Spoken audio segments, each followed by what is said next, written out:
LB Nagar లోని కాలనీల రోడ్లపై పారుతున్న డ్రైనేజీ కెమికల్ నీటి సమస్యలను పరిష్కరించాలని డిమాండ్ చేస్తూ 12 కాలనీల వాసులు పెద్ద ఎత్తున ఆందోళనకు దిగారు. వర్షపు నీటి బ్లాక్స్ డ్రైనేజ్లో డ్రైనేజీ నీటితో పాటు ఆటోనగర్ నుండి వస్తున్న కెమికల్ వాటర్ కలవడంతో రోడ్లన్నీ జలమయం అవుతున్నాయని కాలనీవాసులు రోడ్డెక్కి నిరసన తెలిపారు. ఈ సంవత్సరం పలుమార్లు అధికారులు ప్రజాప్రతినిధుల దృష్టికి తీసుకెళ్లినప్పటికీ ఎవరూ స్పందించడం లేదని ఆవేదన వ్యక్తం చేశారు.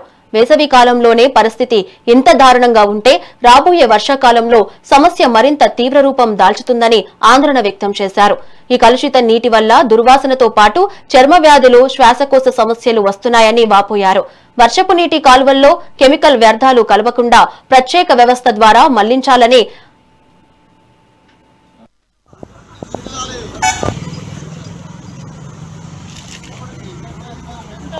డ్రైనేజ్ వాటర్ ని కలుపుతూ కోట్ల రూపాయల ప్రజల ధనాన్ని దుర్వినియోగం చేస్తున్నటువంటి అధికారుల మీద, పాలకుల మీద తక్షణమే చర్య తీసుకోవాలని మేము డిమాండ్ చేస్తున్నాం. As per rule GHMC norms and conditions ప్రకారం రెయిన్ వాటర్ నాలాలో డ్రైనేజ్ కలవకూడదు. కానీ దాన్ని కలపడం కోసమే కోట్లు ఖర్చు పెట్టి బాక్స్ డ్రైన్ తయారు చేసి ఆ బాక్స్ డ్రైన్ లో డ్రైనేజ్ ను కలిపి మిగతా కాలనీలకు ఫేవర్ చేస్తూ ఈ 7 కాలనీలను ముంచెత్తాలనేటువంటి కుట్ర పన్నాగాలను మేము తిప్పికొట్టాలని ప్రయత్నిస్తున్నాము. అవసరమైతే ఈ జిహెచ్ఎంసీ ఎలక్షన్లలో మా 12 కాలనీల నుంచి మూకుమ్మడి నామినేషన్లు వేసి మా యొక్క నిరసన తెలియజేస్తామని చెప్పేసి కరాఖండిగా చెబుతున్నాం. డ్రైనేజ్ వాటర్ ని కలుపుతూ కోట్ల రూపాయల ప్రజల ధనాన్ని దుర్వినియోగం చేస్తున్నటువంటి అధికారుల మీద, పాలకుల మీద 4-5 సంవత్సరాల క్రితం నుంచి ఈ బాధ స్టార్ట్ అయింది.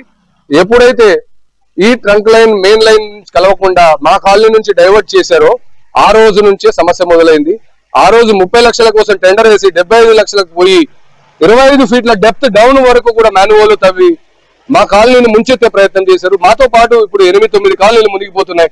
ఇది చాలా గమనించట్టు డంప్ యార్డ్ నుంచి వచ్చిన నీళ్లు మరియు జడ్జెస్ కాలనీ నుంచి, సహారా నుంచి వచ్చే నీళ్లను కూడా డైవర్ట్ చేస్తూ మా కాలనీ 5వ నెంబర్ రోడ్డుకే కలిపారు.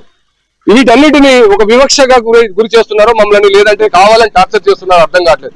పర్మనెంట్ సొల్యూషన్ ఈ ట్రంక్ లైన్లు పెంచడం వల్ల కాదు. వీటన్నిటిని మెయిన్ లైన్ పోచమ్మ టెంపుల్ నుంచి ఆయిల్ మిల్ వరకు ఉన్న మెయిన్ ట్రంక్ లైన్ కి డైవర్ట్ చేయడం వల్లనే పాసిబిలిటీ అవుతుంది.